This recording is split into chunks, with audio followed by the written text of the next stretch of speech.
Good morning, I'm Blake Weeder. And I'm Natalia Conti. And welcome to the fourth episode of Spotlight.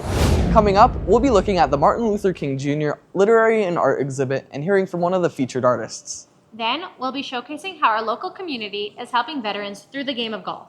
After that, we'll head on over to Camp Out Coral Springs to learn more about the overnight camping event. All that and more brought to you on Spotlight.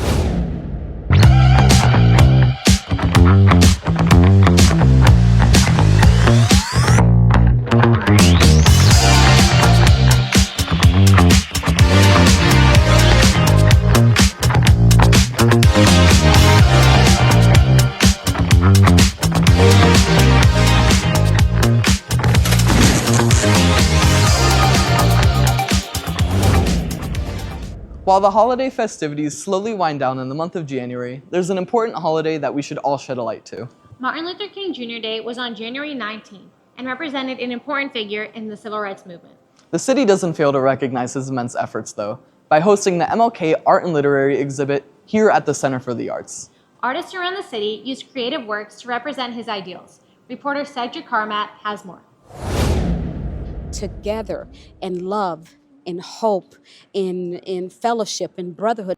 These were the ideals of a certain Martin Luther King Jr., who spent his whole life fighting for the hope that one day people, regardless of where they're from and what they look like, could come together in peace and harmony.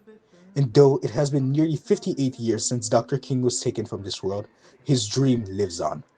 I think that my art represented unity and equality because of the collaboration of different races. Indeed, here in Coral Springs, an effort is made to keep Dr. King's memory alive through an annual student art exhibition held during the month of January. Jamie won a prestigious award for her art piece representing MLK's dream in the form of friendship between people of all ethnicities and races, a quality of work that has not gone unnoticed. Everybody's mixed together here in South Florida. It's fantastic. And then I make them dig deep. I don't let them just take a picture of Dr. King. I make them really think about what it means to them and internalize it, and then that's why we have all the winners. This exhibition brings much more than awards. It reminds us all that it is not by chance that we're here today, that people fought to give us the freedoms and friendships we take for granted, and that we should take the time to appreciate how lucky we are. This is as true for those viewing the art as it is for those making it. They get to understand everything that he fought for and why we are living what we're living today, where children can come together no matter the color of their skin. Thus, through a collaborative effort, students are able to honor the memory of Dr. King and promote his message of peace and acceptance for all. As Jamie put, Remembering what he did in the past really reminds us that we need to respect everyone and that peace is very important. Thus, as we enter the month of February, let us commemorate the works of Dr. King and strive to keep his ideals of peace and equality alive. This has been Cedric Carment in the Spotlight. Congratulations to all the artists. You all made something truly inspiring.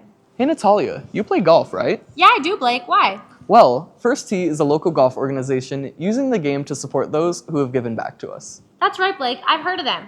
Their veterans program delivers weekly golf clinics, specifically for the veterans here in Broward County. Let's take a closer look at a First Tee for Veterans golf program. Reporter Addie Whitney has more.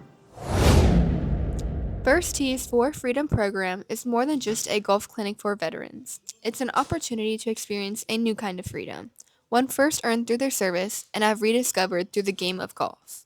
Golf pros, as myself, offer free golf clinics to the veterans on a weekly basis.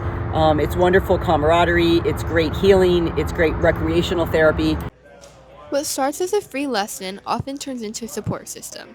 For many, the transition from the structure of the military to the openness of civilian life is the hardest round they'll ever play.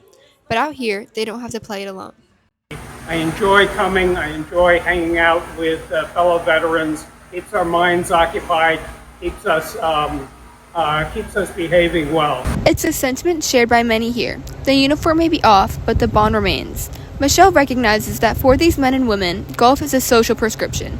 By focusing on the mechanics of the game, she's helping them rebuild the social connections that are so often lost after leaving the service.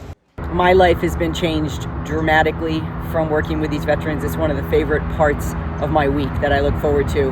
There are so many great friends I have made through this program They're just a great group of guys and gals, and I can't thank them enough for all that they've done for our country, their service, their sacrifice, and this is just a little piece of being able to give back to help them.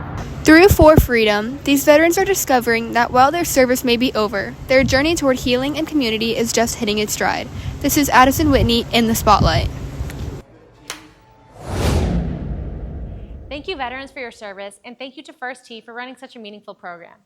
After the break, we'll be grabbing our sleeping bags and taking a closer look at the Coral Springs campout. Stay with us. Weird. Stupid. Dumb. Ugly. Idiot. Loser. Lame. Smelly. Stupid.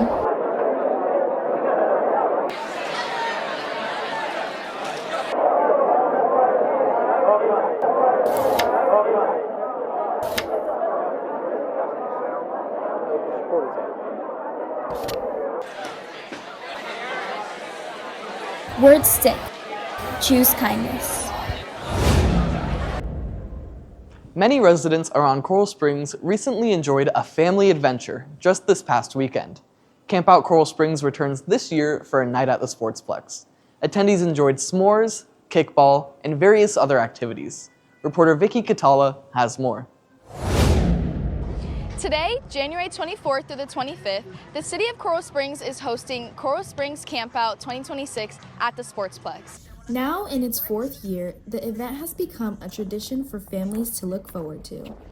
What started off small has grown into a space where neighbors connect and the community comes together under the stars. So Camp Out Coral Springs was initially created a couple of years ago for the city's 60th anniversary. It has now been 4 years, and it is bigger and better than ever.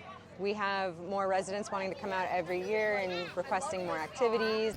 From up-close animal encounters to live music and hands-on art activities, Camp Out Coral Springs offers something for every age. These shared experiences turn a simple night outdoors into meaningful moments that bring families together and strengthen the community. It's just a really nice experience where families get to do outdoor activities with their friends and family and camp out with their neighbors and have a camp out experience while still being in the city. Shared activities, laughter, and time spent together turns this event into more than just a night out. Families leave with stronger connections and memories they'll carry long after the weekend ends. My mom signed us up for the camp out, but I think she did it just like for family quality time, just to like make memories and just like have a good time together, because we haven't gone camping in like maybe over 5 years, so yeah. Along with the fun, safety remains a top priority throughout the event. With staff on site and organized activities, families were able to relax and enjoy the experience with a peace of mind. So we have PD details that stay overnight. We have fire and police explorers that are here around the clock from starting of setup all the way to the end of the night. Every detail of the night comes together thanks to teamwork. From setting up activities to keeping the schedule running smoothly, the combined effort of staff and volunteers makes the event enjoyable and memorable for every family. So I come out and volunteer with Fire Explorers, and I love being here because I love having all the community together. It's really great to help people out, and just like it's really rewarding the way like people come up to me and be like, "Wow, thank you so much for helping," and it's just great to see the outcome.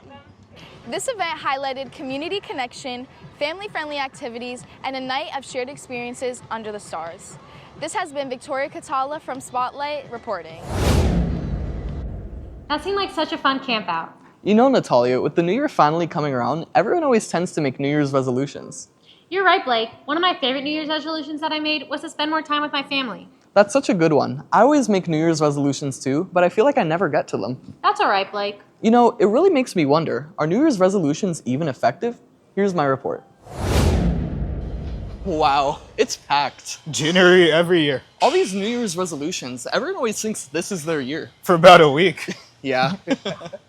Every new year, people set big goals. They want to work out more, eat better, start fresh.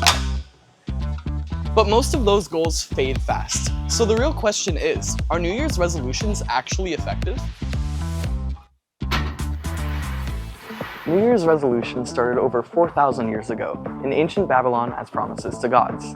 And today, they've turned into personal goals that we make to improve our everyday lives. Common goals include going to the gym more, spending less time on social media, and saving money. Eating healthy is another common New Year's resolution. But old habits die hard. Most people don't stick with their goals. Only 8% of people actually keep their New Year's resolutions. That means most people give up before the year really gets going. Over 60% of people give up their goals before January. One big reason why resolutions fail is because people make them too general. Saying I want to eat healthier sounds good, but it doesn't tell you what to do. Experts say setting smaller goals is better. Doing one simple action each day is better than trying to do everything at once. So are New Year's resolutions actually effective? They can be, but only when goals are clear and realistic. Real change doesn't just come because it's January. It comes when you make a plan and stick with it. I've been Blake Weeder in the Spotlight. Wow, Blake, that was an interesting take on New Year's resolutions. Thanks, Natalia. We hope you guys enjoyed the 4th episode of Spotlight. If you're interested in becoming more involved with your city, make sure to visit coralsprings.gov. Additionally, if you would like more journalism content, follow us at CSCS_CTV2. We hope you guys have an amazing day and even better weekend. Thank you for watching. Bye.